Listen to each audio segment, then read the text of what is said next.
ready to come in.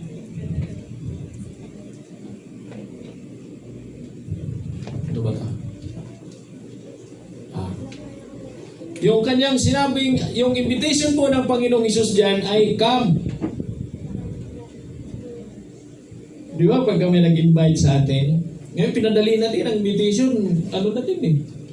Anong tawag doon? Na din. Electronic invitation. Matik na yun, punta ka na. Nung araw, hindi pwede yun. Kailangan puntahan mo isa-isa yun. Walang pupunta sa party mo kung sabihin mo, ibilin mo lang. Sabihan mo nga si na pumunta dito. Ay, hindi yun pupunta. Oo, ganun. Dati. Ngayon, pinadali na. Kaya sa pang-iimbita mo pa lang, kung 100 yung imbitahin mo, baka maubos na 1 linggo. Isa-isahin mo yun eh. Ubos yung panahon.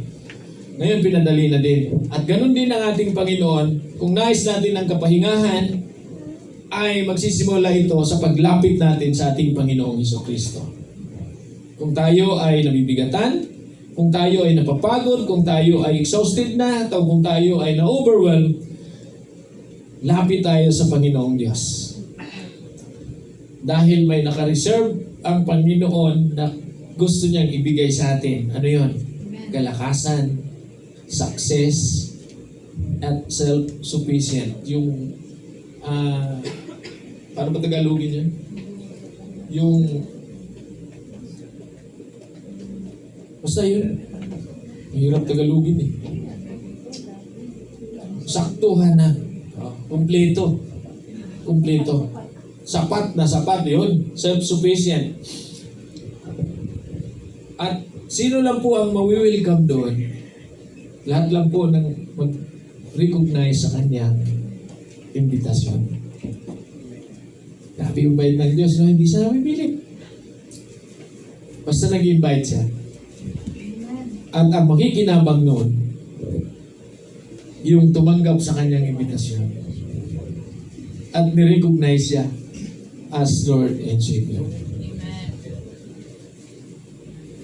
Marami pong tao na pilit niyang pinapasan yung lahat ng kabigatan sa sarili niya na mag-isa. Hindi, kaya ko to. Hindi ko kailangan ng tulong. Kayang-kaya ko to. Magaling ako. Meron pong gano'n. Na nakabase lang siya o nakarely siya doon sa kanyang galing, doon sa kanyang lakas. Hanggang sa mapagod, hanggang sa ma-discourage na siya, na hindi naman na dapat nating antayin pa na dumating tayo sa ganong sitwasyon dahil ang sabi ng Panginoong Hesus, come to me. Di ba malamig? Malamig ba? Hindi naman. Come to me, sabi niya. Dahil siya po yung source ng kalakasan sa lahat ng mga nanghihina. At siya yung source ng comfort sa lahat ng nalulungkot at nahihirapan. Wala na pong iba kundi ang ating Panginoong Hesukristo. Amen? Amen. Ang sabi po,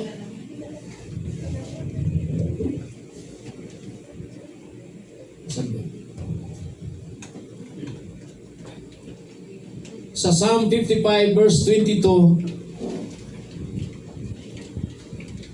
cast your cares on the Lord and He will sustain you. Oh? Huwag natin sarilihin. Bigay natin sa Panginoon. Huwag natin sarilihin yung kabigatan na yan. Maghingi tayo ng tulong sa Panginoong Diyos para tayo ay hindi mahirapan. Para masustain yung lakas natin. Yun eh. Kaya tayo kailangan mag-rest dahil kulang na yung kalakasan natin. Pero kung may nagsusustain ng kalakasan, may nagsusupply ng kalakasan, ay hindi natin kailangang, di ba, hindi na magpahinga, tuloy-tuloy na. Tuloy-tuloy na. Ang generators po ay hanggat may diesel yan, tuloy-tuloy po ang andar yan. Kaya huwag mong hintayin na maubusan, kailangan tuloy-tuloy din ang supply. Ganon din ang Panginoong Diyos natin.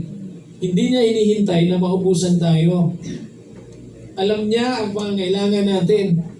Kaya nga sabi niya, halika rito. Pagod ka na eh. Nahirapan ka na sa buhay mo. Lumapit ka sa akin. Dahil bigyan kita ng kapahingahan. Oh. And all the things I will give you, sabi niya. Sipin niyo yun. Subukan natin imagine yung lahat ng bagay na kailangan natin. Kailangan pa ba natin mag-alala? Lahat ng bagay ibibigay niya eh. Kaya lang may gagawin tayo. Hanapin natin muna siya. Unahin muna natin siya. Ganun po. So wag na tayong, anong tawag doon? Magmalaki na kaya natin na tayo ay magaling. Bigay natin sa Diyos yung kabigatan na yan para tayo ay magkaroon ng kasiyahan.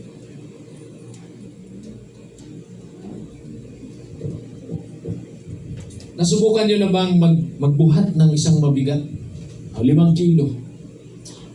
Pasan-pasan mo yan ng 1 kilometro. Pagdating mo doon sa dulo ng 1 kilometer, ibinaba mo siya. Anong pakiramdam?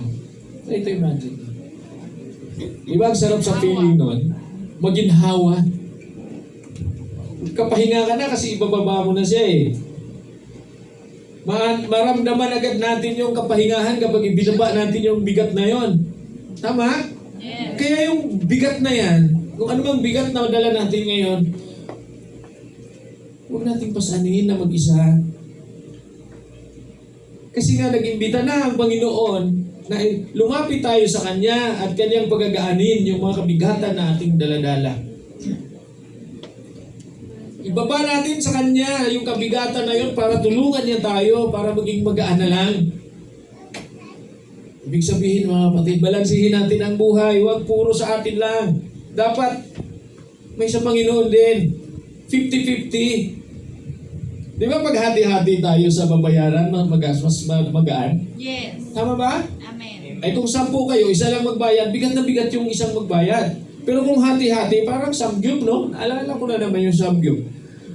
Oh. Kumain ka, magbayad ka. Pa ganon, hati-hati kami eh. So magaan lang, hindi masyadong mabigat. Ganon din sa buhay natin mga kapatid. Huwag natin suluhin yung problema.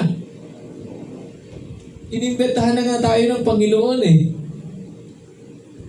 Na lumapit tayo sa Kanya para hindi tayo mag-iisang magbubuhat ng mabigat na yan. Tutulungan niya tayo.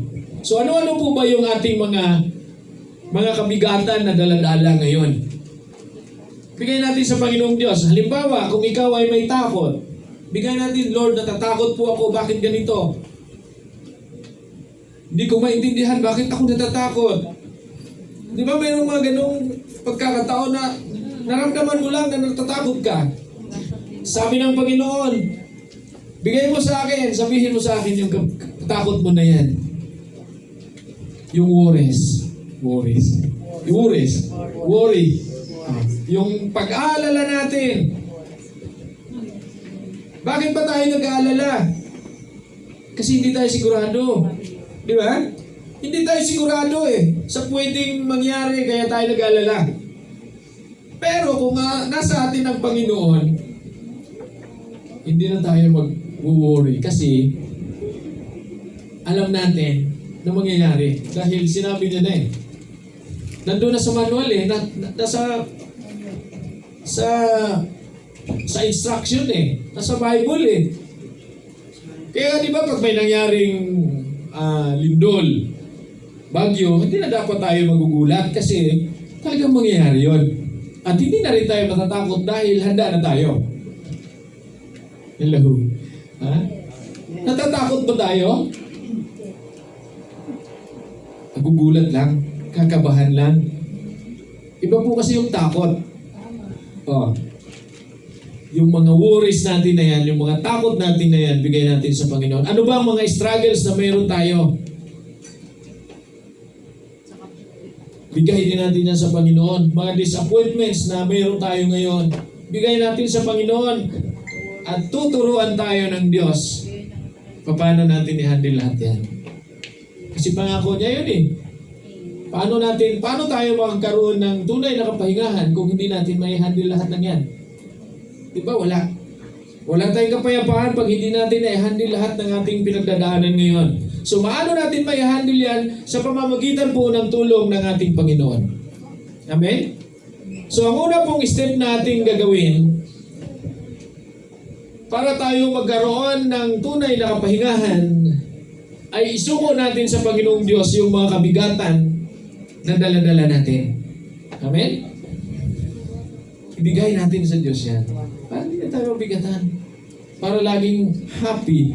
Diba at Israel, no? Lagi na lang nakangiti. Diba? Masaya lagi. Pero kung i-research mo yung buhay niya, kung maritis ka, magugulat ka, grabe pala, dami pala niyang problema. Diba ako? Lahat naman tayo may pinagdadaanan. Pero nakakangiti tayo lahat eh. Diba? Hindi halata na hindi nag-almusal. Hindi halata na gutom. Ganun po.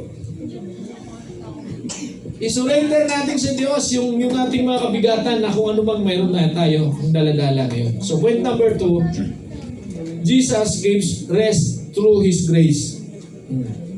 Grasya po ng Panginoong Diyos kaya tayo ay nakatanggap ng kapahingahan. Grasya lang po yan. Kasi deserve naman dapat natin na mahirapan kasi matigas tayo eh. Mga pasaway. Ha? Ano daw? Yung Isaiah 30:15. Isaiah. Oo nga. Pinag-usapan namin kahapon. Yun yung aming discussion kahapon. Yung aming devotion kahapon. Isaiah 30 verse 15. Parang sweldo lang, no? Ang saya daw, ang saya, kaya Isaya. Di ba saya-saya ng tumatanggap ng sweldo? Nakatapta 30 at saka 15. Hindi ko makalimutan yan. Sweldo yan eh. Isaiah 30 verse 15. Buksan niyo, may Biblia ba kayo dyan? Mamaya na kayo mag-email. Sabi po sa Matthew 11:29, kasunod po ng ating text kanina, take my yoke upon you and learn from me. For I am gentle and humble in heart, and you will find rest for your souls. Wala nang iba.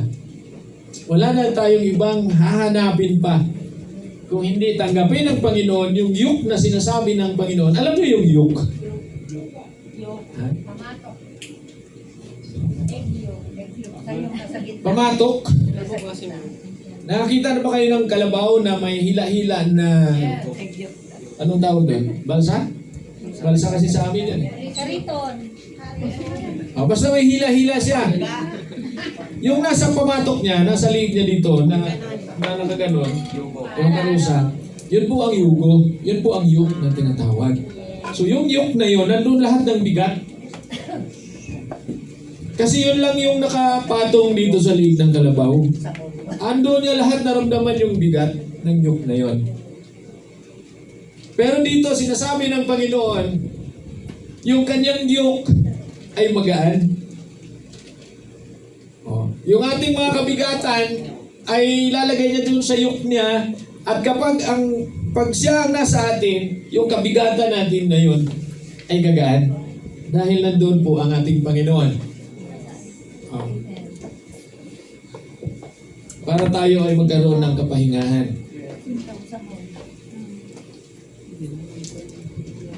Kung nakita niyo yung kalabaw na may hila-hila, punong-puno ng karga, grabe po ang puwersa ng ginagawa ng kalabaw na yun. Dahil sa bigat, nandito lahat. Kaya yung mga kalabaw, ang design sa kanila pag lalaki ng kalabaw, malalaki ang liig. Napansin niyo? Na-compare niyo yung liig ng babaeng kalabaw at saka lalaki? Liig to. Liig eh. Ha? Di, sige, likod ng liig. Part pa rin ng liig. Hindi ka magkaroon ng bato kung wala kang liig. Tama! Thank you. Diba? Batok pa rin. Sige, pahit na ko yan. Nilobat na ni Diyos D. Bigyan mo na ba tayo? Bigyan mo na ba tayo? Ito. Papakian-mute doon.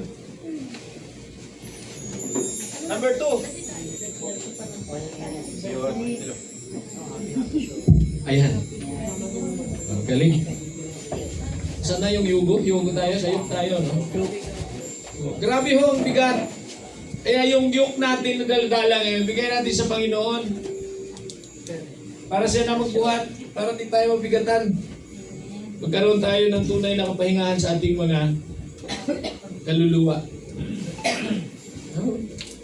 Ano ba yung bigat na yon? Ano ba yung karga na yon? Kaya tayo nahihirapan. Ano-ano ba yon? Mga kabigatan na yon. Mas mabigat lalo kung tayo ay may mga kasalanan na hindi pa na hihingi ng tawad sa Panginoon. Kaya ang usapan nga namin ang aming balitaktakan kahapon, ano ba tayo? Makasalanan pa rin o nagkasala na lang? Anong tawag sa atin? Kapag tayo'y nananalangin, paano ba natin bigkasin? Makasalanan? Ako'y makasalanan o nagkasala? Siguro doon sa hindi pa nag-repent, makasalanan pa rin ang tawag sa Kanya. Pero kung tayo po ay nag-repent na, hindi na tayo makasalanan dahil pinatawad na tayo ng Diyos. Para malinaw lang, no? Di ba?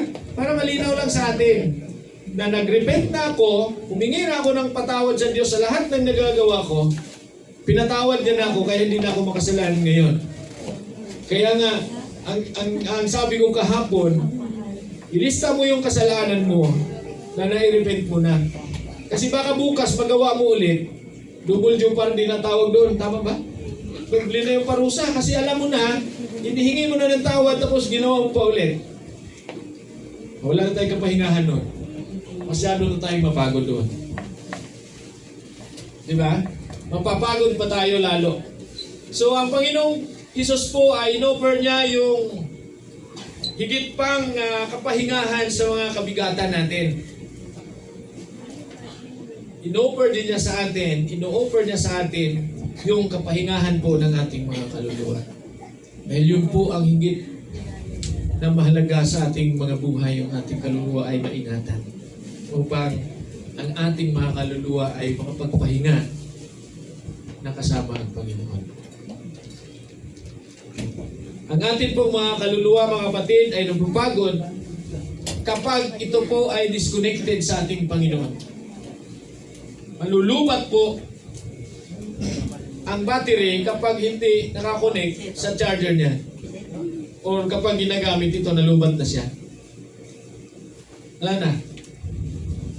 Wala nang pakinabang pag nalubat na. So para tayo po ay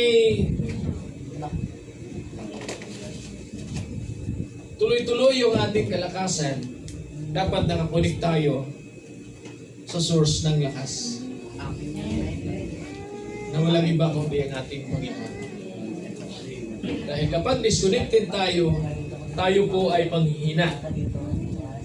Huwag na nating subukan na i-prove yung ating sarili.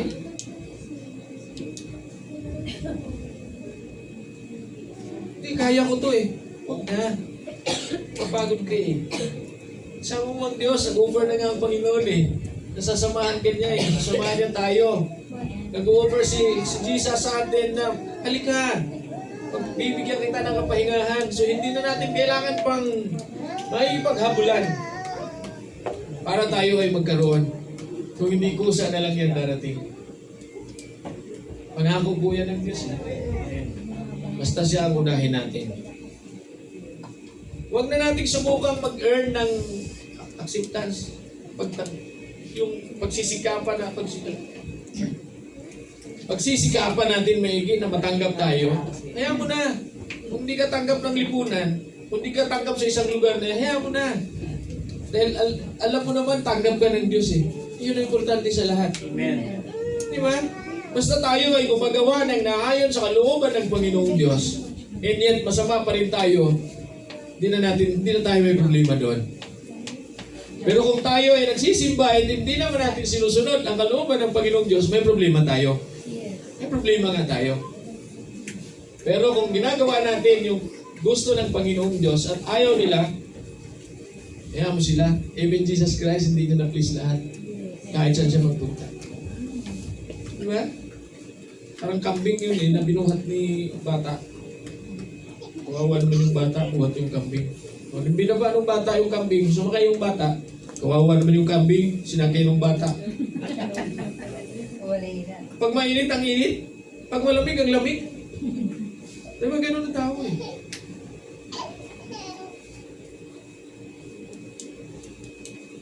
So, huwag na nating ipagpilitan na tayo ay tanggapin kung ayaw niya. Basta tayo ay gumagawa ng naayon sa kalooban ng Diyos, nagsishare tayo ng salita ng Panginoong Diyos. Okay na yun. Importante, tanggap tayo ng Panginoon. Amen? Huwag na nating subukang i-control lahat ng circumstances sa buhay natin. Hindi natin kaya yun. Hindi natin kaya i-control lahat yun. Ang tanging may kakayanan doon ng ating Panginoong Diyos lang. Ang Diyos po ay magbago kung tayo ay nag-i-strive, papalitan niya yun na trust. Hindi na natin kailangan mag-striving eh. Kung hindi, ang kailangan natin ay magtiwala tayo sa Panginoon. Na siya ang mag-provide sa lahat ng ating pangangailangan. Ephesians 2:8. For it is by grace you have been saved through faith. Huwag po nating tapusin doon sa save lang. Napakahalaga po nung sa baba. Kasi grasya niya na tayo ay maligtas sa pamamagitan po ng ating pananampalataya. Kaya hindi lahat maliligtas. Kung hindi, yung mananampalataya lamang sa Kanya. Amen. Ang salita pong pananampalataya ay malalim. Malalim po ang ibig sabihin ng pananampalataya. Ibig sabihin ng pananampalataya ay isinasa puso mo, isinasa isip mo, at ipinamumuhay. Hindi lang po sa salita na nananampalataya ako sa Diyos. Pero, nag-aalala tayo lagi. Nagmamadali tayo lagi. Ang pananampalataya po ay talagang may kasamang pagkilos yan. Kasi nga ang pananampalataya na walang gawa ay patay. Patay ka diha. Ibig sabihin, walang pakinabang yung pananampalataya na walang gawa. Walang pakinabang. Tama ba? Di ba wala nang pakinabang ang patay? Tung lang naman ang pakinabang dun eh. Tsaka yung pensyon niya. Si Peter, hello. So dahil po sa grasya ng Panginoon, tayo po ay naligtas sa pamamagitan po ng pananampalataya. Kung papansinin niyo yung bata, ang sarap ng buhay niyan, di ba? Kahit siya magpunta, basta kasama niya yung kanyang mga magulang, pag inantok yan, matutulog yan. Relax na relax yan. Walang pakailan po pag inantok. Matutulog yan. Kasi nga, nagtitiwala siya doon sa kanyang mga magulang. Now tayo, kung tayo po ay nagtitiwala sa Panginoong Diyos na hindi niya tayo pababayaan, hindi niya tayo iwanan, yung pahinga na hinahanap natin ay talagang tunay na maramdaman natin. Hindi lang physical, kasama na po ang spiritual at saka yung ating mind. Alam niyo ba na ang isip napapagod din? Naramdaman niyo ba yun? Pagka hindi mo na naalala kung saan mo nailagay ang salamin mo, pagod na isip mo. Tama? Pagod na. Hindi mo na maisip kung saan ko ba nailagay. Tapos pumunta ka sa salamin, andito pala sa ulo mo. Diba? Good job. Believers find rest when they trust Christ, care, and leadership. Mahanap natin, mga kapatid, ang kapahingahan kung tayong mga Kristiyano ay magtiwala sa Panginoong Jesucristo na tayo ay kanyang iingatan at tayo ay kanyang pamumunuan. I-guide niya tayo, mga kapatid. So ano po ang application dapat dito? Stop striving to earn what God freely gives. Libre na binibigay ng Panginoon pero nagpapahirap pa rin tayo. Hindi na dapat. Tigilan na natin magpakahirap doon sa mga libre naman na ino-offer ng Panginoon. Bakit ba hindi natin matanggap yun? Bakit hindi natin natatanggap? Kasi nga hindi tayo lumalapit sa Kanya. Di ba? Yung mga pangangailangan natin, ibibigay na lang eh. Apakahirap po natin kunin yung inaabot sa atin pero nandun ka sa malayo. Tama? Ang regalo, hanggat hindi ka lumapit doon sa nagbigay o yung nagbigay ang lumapit sa iyo, hindi mo siya matatanggap pag malayo. Kailangan lumapit para maabot mo. So ganun po ang sinasabi ng Panginoon. Lumapit tayo sa Kanya. Tumigil na tayo sa pagpapakahirap para doon sa mga bagay na nais natin na libre naman na ibibigay ng Diyos sa atin. Basta unahin lang natin siya. Dahil sa pamamagitan po yun ng grasya ng Panginoon, kaya niya tayo bibigyan ng mga kailangan natin. Ano ba ang ating dapat gawin? Magtiwala tayo sa Panginoon ng mas malalim pa. Mas palalimin pa natin yung ating pananampalataya sa Diyos. Paramdam natin sa Panginoon na yung ating pananampalataya ay katulad ng pananampalataya ni Moses. Sa tingin niyo ba kung hindi naniwala si Moses na kayang hatiin ng Diyos yung dagat, mahahati kaya? Di ba hindi? Malamang hindi eh. Kung hindi naniwala si Moses na may tubig na lalabas doon sa bato, may lalabas kaya? Di ba hindi? Yun pala, grabe na yung kapangyarihan ng Panginoon. Tinusok lang yung bato, nagkaroon ng bukal. Oh. Dahil yun ang kailangan nila, dahil nasa disyerto sila eh. Nauuhaw. Ang galing ng Diyos. Wala naman silang dalang lutuan. Ay, wala rin sila iluluto, nasa disyerto eh. Pero binigyan sila ng pagkain ng Panginoon. Kaya tayo, huwag na tayo magpapakahirap pa. Dahil ang grasya ng Panginoong Diyos ay gusto niyang ibigay sa atin sa pamamagitan po ng ating pananampalataya. Amen. Payagan po natin na yung grasya ng Panginoon ang siyang pumalit doon sa mga anxiety na nararamdaman natin at sa ating pagiging self-reliance. Payagan natin na grasya ng Panginoon para hindi na tayo mahirapan, mga kapatid. Huwag na tayo magpapakahirap. So ano po ang spiritual principle? Rest comes when we trust God's grace instead of relying on our own strength. Huwag tayong laging nakarely sa ating sariling lakas. Magtiwala tayo sa grasya ng Panginoong Diyos. Magtiwala tayo sa Kanya. So, pangatlo, Jesus restores the soul for life's journey. Matthew 11:30. Yan na yun. For my yoke is easy and my burden is light. Pag sinabi kasing light, ano yun? Magaan. Hindi po maliwanag na. Sa bagay, pag mabigat, talagang hindi ka magliliwanag. Ang paningin mo, bayo magtidilim. Madali lang yung yoke ng Panginoon. Kasi alam niya, yung kapasidad natin sa bigat kung ano hanggang saan lang kaya natin. Kaya yun lang yung bigat na ibibigay na sa atin. Ba? Yung mga pagsubok, yung trials na yan, ibigay ng Diyos yung trial na naranasan ko, hindi niya ibibigay sa iyo, at yung naranasan mo, hindi niya rin yun ibibigay sa akin, kasi hindi ko kaya din yun. So may kanya-kanya tayong kakayahan. Madali po, o magaan lang po yung yoke ng Panginoong Hesus, hindi siya ganun kabigat. Basta tayo ay sumunod sa Kanya.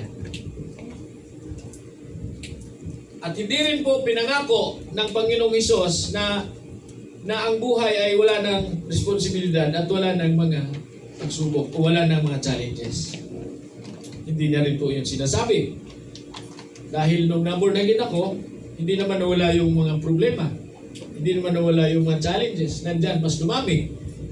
Pero namamanage. Samantalang nung kunti problema, anak agad. Wala na problema paglasing. Wala na. Siya na yung naghahanap kasi. Wala na siya problema nahanap niya na yung problema Paglasing. Siya na daw naging problema. Oh. Tsaka naghahanap din siya ng problema.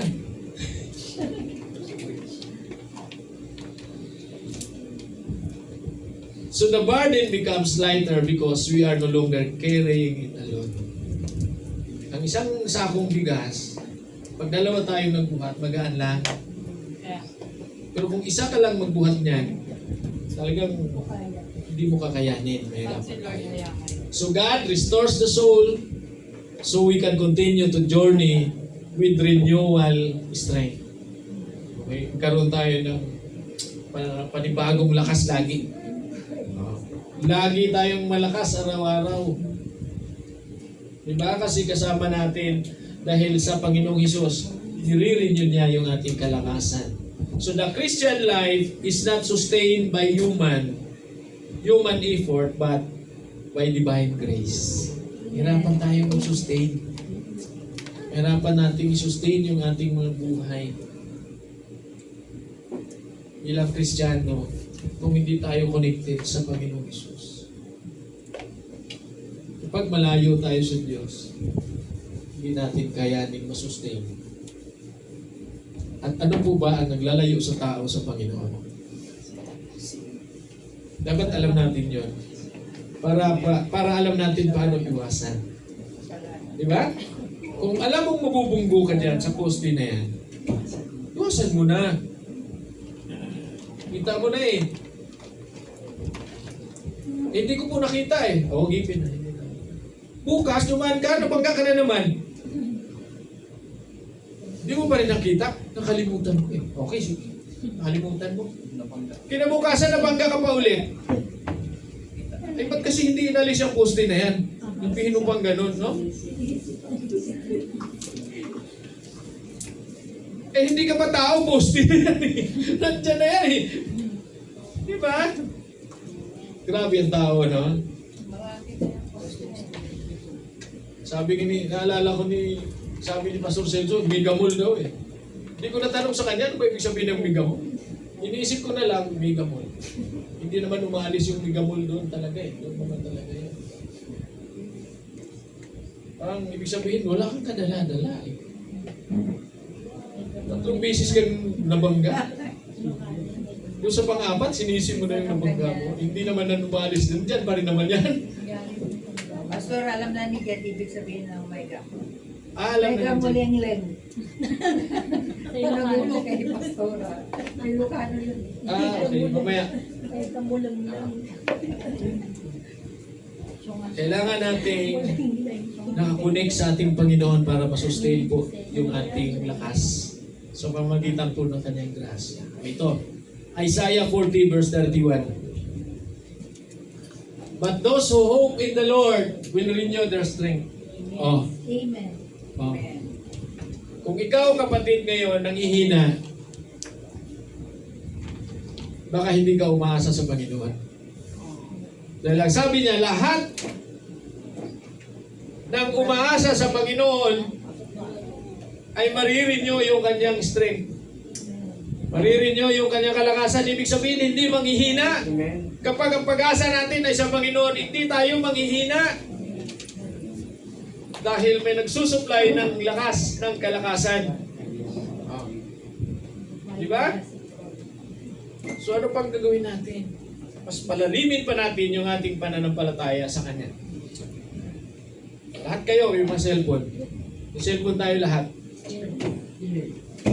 Pagka hindi yan nakakonect sa charger, malulubat yan. Tama? Malulubat. Malulubat na rin.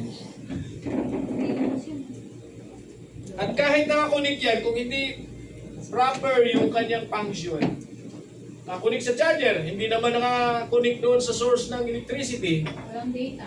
wala pa rin yun. Wala rin data. Ibang linya yata yun. O, walang data, wala ka rin kita. Wala kang makikita pagka walang data. Di ba? Wala kang makita sa Facebook pag wala kang data. Sa TikTok. Tama ba?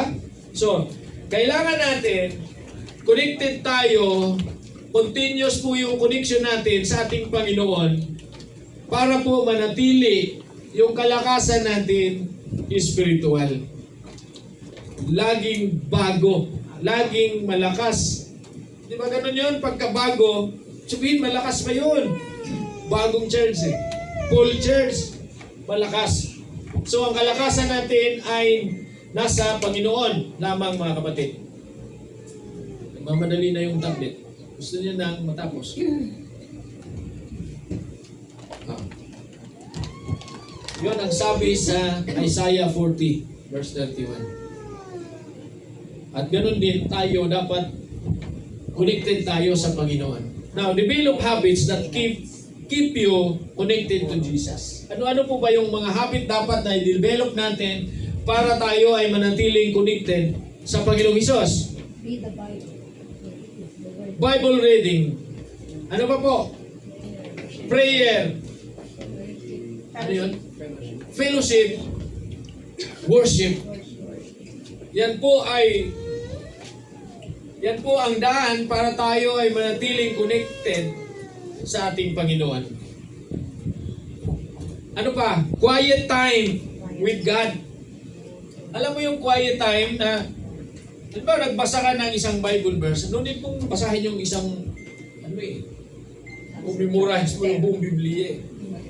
Basa ka ng isang Bible verse, and then magkaroon ka ng quiet time. Di ba? Mapansin niyo, pagbasa natin, parang wala lang wala tayong naiintindihan. Pag binasa mo lang yan talaga. Pero pag nagkaroon ka ng quiet time sa Panginoon, ipapaunawa niya yan. Hindi lang isa ang mensahe nun. Marami. Marami. Kaya nga, di ba tagal-tagal na, pero bakit di pa rin nauubos yung topic sa Biblia? Kasi araw-araw, iba-iba ang mensahe ng salita ng Diyos. Hindi naluluma. Laging bago yan. Di ba? Laging bago. Yung mga awitin, laging bago Bagamat mas matanda pa sa atin nung siya ay nabuo o nagawa, pero bago pa din Di ba? Hindi nakakasawa, parang kanin. Di ba? Hindi nakakasawa ang kanin.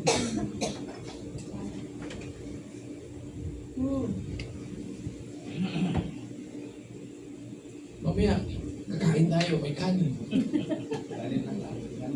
Only rice. May pansit na, may kanin pa Yes. Kanin na, ang ulam niya, pansit. Tapos meron pang buns na laki-laking ganito. So, spiritual principle, a soul connected to Christ will continually find renewal and strength. Ulit-ulit natin sinasabi na dapat konektado tayo lagi sa ating Panginoon para hindi tayo maghina. Kasi pag mas lamang na yung kabila, tagilid na po yun. Dapat balansin po tayo. Hindi po sinasabi ng Panginoon na huwag na tayong maghanap buhay. Hindi sinasabi ng Panginoon na wala na tayong gawin talaga kung hindi siya na lang lahat, siya na lang lahat. Tao pa din tayo, may pangangailangan pa rin.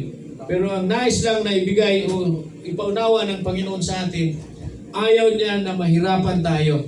Gusto niya maging magaan ang buhay natin. Gusto niya maging magaan yung ating pakiramdam. Gusto niya magkaroon tayo ng kapayapaan. Kaya ang panawagan niya, come to me and I will give you rest. Hindi na natin kailangan magpapakahirap pa. Now, in conclusion, Jesus' invitation remains open today. Hindi ho nagsasara yan. Lagi pong nakabukas yung invitation ng Panginoong Hesus na, "Come to me, all you who are weary and burdened, and I will give you rest." Amen. Amen. Napakabigat po sa katawan kung may hangover. Tayo sa lahat ng mga circumstances nating